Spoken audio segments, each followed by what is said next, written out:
Imagine walking home from a mate's place one night on a road that you've walked loads of times before. The night is dark, but you're not bothered. You know the way like the back of your hand. Then, out of nowhere, a light appears. It glows and dances before you. It's lively and somehow cheerful. You can't look away, but why would you want to? It's the most beautiful thing you've ever seen. The light gently sways its way into a field off the side of the road, and you follow. G'day, I'm Kitty. Welcome to Fairy Encounters. Will-o'-the-wisp are most often seen at night. Hello, Captain Obvious. But it's widely believed that the intent of will-o'-the-wisps is purely menacing, to lead the unknowing traveller astray and to do them harm, to lead them over a cliff or into a swamp or a lake. But here is a recent encounter with will-o'-the-wisp, which sheds an altogether different light. Boom, boom, I'm on fire today. In this sighting, we see a direct connection between the presence of the will-o'-the-wisp and ancient roads or pathways, places we know that fairies hold sacred. Could this explain why these lights appear in particular places? We know that most sightings are in woods and forests, near lakes and rivers and quarries, old places, ancient lands. We'll take a look at this sighting. You know, you hear those tales about staying out of the woods at night? This is the true story of what happened to us in the south of the UK. Sometimes experiences can only be described as falling outside the realms of normality, and it's like you're being given a glimpse into another world. We had some time to kill between running errands one evening, so headed up to a high spot overlooking the forest while we waited. It was a couple of hours after sunset, and we hoped to see some wildlife that would normally get scared off during the daylight. There were roadblocks on some of the lanes because of tree felling, so apart from us, the car park was completely deserted, and this viewpoint was just ours for tonight. It's next to an old holloway, a prehistoric trackway, and the area is littered with ancient burial mounds and the remains of occupation from the Iron Age, Roman and Saxon times. I mean, this place is old. Well, we stopped the van and stepped out, taking in the view ahead of us. Grassy land sloped gently towards the forest's edge at the bottom of the hill, where weak moonlight bounced off a layer of low-lying mist. Ahead, the whole woods was laid out for us to see, a large expanse of dark forest with jagged treetops visible against the slightly lighter skyline. My husband, Alan, had brought a high-powered torch to shine into the edges of the woods to see if any eyes lit up from the wildlife. It's always amazing to shine a light into darkness and to see the eyes of the rabbits and the deer or hares shining back at you. Tonight, though, there was nothing, which is incredibly unusual. We could only hear distant tawny owls calling every now and again, and see the occasional silent, dark shape glide in front of us. The whole place felt a little uneasy, sort of watchful.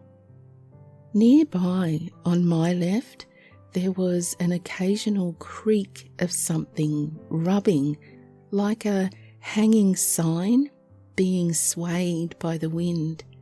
We know that patch inside out, and there's nothing there that could make that kind of noise. Besides, there wasn't even a breeze. Well, Alan half joked about it being a ghostly gibbet, and actually, that's exactly what it did sound like. But there are often strange things in the woods. You sort of learn not to question it too much and just accept things for what they are. I didn't really feel spooked, just a bit aware of it, particularly because the sound was centred at an ancient crossroads. Sitting in the van, we listened for sounds of wildlife. Even the owls had quietened and everything became still. We sat in the silence until suddenly a wind whipped up from behind us, from out of nowhere through the trees. And as soon as it had started, it was gone. It felt odd, like something was passing through, then back to quiet. With our eyes tuned into the dark, we sat looking over the woodland. There was a strange noise to the right, like an animal calling, but nothing recognisable. The sound, though, was followed by snapping branches. We know most woodland animal calls, but we have no idea what this was, so we just kept cool about that too. Yes, we said to each other, it was probably just some kind of owl. Alan shone his torch in the direction of these sounds, only for it to go dead straight away. It had had brand new batteries that evening and had been working perfectly when we first arrived. It's never failed before, or since for that matter, so the odd feeling stayed with us. There were a couple of dim lights on the horizon in the distance, and over to the right was a tiny section of faraway road with occasional glimpses of tiny headlights or the red of tail lights briefly showing. But the main view ahead of us was literally just darkness. As we stared into the blackness, a small light came into view near the treetops. It looked reminiscent of a glowworm or an ember from a fire that persists into the night sky, only brighter. It moved in one direction, kind of higgledy-piggledy, and made its way slowly but with purpose. It started from nowhere in the woods, just appeared on the left within our field of view, and slowly moved to the right. Strangely, it appeared to be broadly following the route of an old trackway, which only exists today in disjointed fragments of paths and telltale lines of trees marching through modern-day fields. The light followed the route smoothly for a while and then stopped, and when it stopped, it seemed to glow brighter. It was unusual because it was constant and unobscured, not broken like it would be if it was carried by a walker, but high up like it was floating just above the treetops. The way it stayed constant made it seem certain it was a lot higher than the paths in the woods, or it would have been obscured by the trees. This was bright and close. It was within the area of the woodland, but not on the ground. It was staying in one spot now. As I stared at it, I began to realize that it looked as if it was moving in a different way. It was swaying. I doubted myself at first because there were so few points of reference against the blank black darkness of the trees. Were my eyes playing tricks? I looked at it a little closer. Minutes passed. No doubt about it, it was swaying. I saw Alan reach for his glasses, and I knew then that he was watching it too. We looked at each other. That's a bit weird. The movements looked strange, and I began to wonder more about the source of it, running through the possibilities in my mind. I dismissed it being attached to a building, and besides, in that direction there are only farms, and they're much further away and on much lower ground. This was high, pretty much at the same level as us, parked up on the hill. Could it be a person carrying a torch? Well, no, it couldn't. It simply wasn't moving in the right way. And besides, it was unwaveringly pointing towards us. It didn't change angle or dim. It just didn't fit. We both agreed it was swaying, a big, slow sway in a large arc of several meters at least. As we stared at it, it continued swaying from left to right, right to left, left to right, like a pendulum, rhythmic. It made no sense. Although the light looked very powerful, it wasn't illuminating anything at all. It itself was highly visible and impossible to miss, but it wasn't illuminating any branches surrounding it, a trunk below it, or any other trees around it. There was nothing showing but the light itself. It was a light that really drew you in because it couldn't be explained away.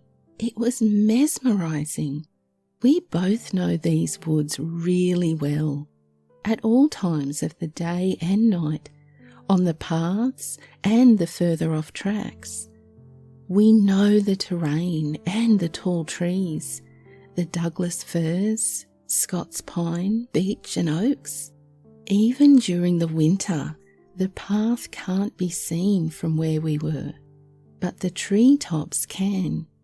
And this light was definitely at tree canopy height, yet not suspended from the trees. As time went on, nothing changed. We watched it for nearly half an hour, and the light just continued to sway and shine unabated until eventually time dictated that we needed to get back on our way.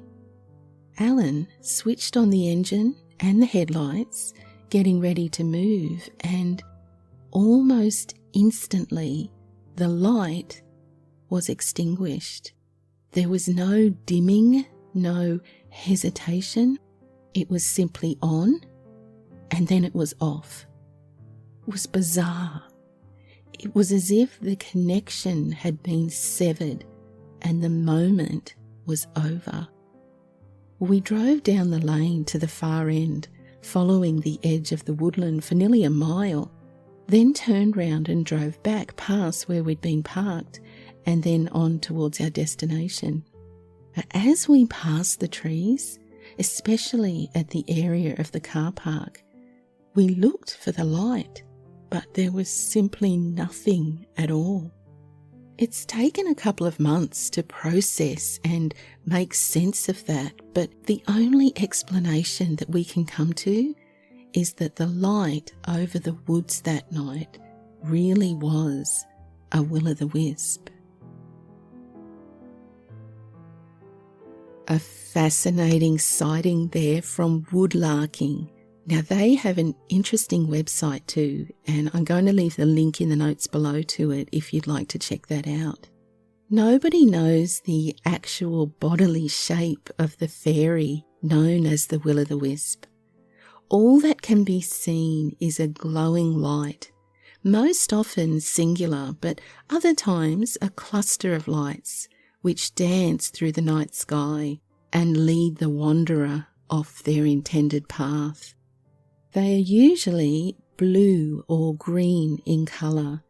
They are bright and alluring, and sometimes accompanied by a rhythmic sound or hum.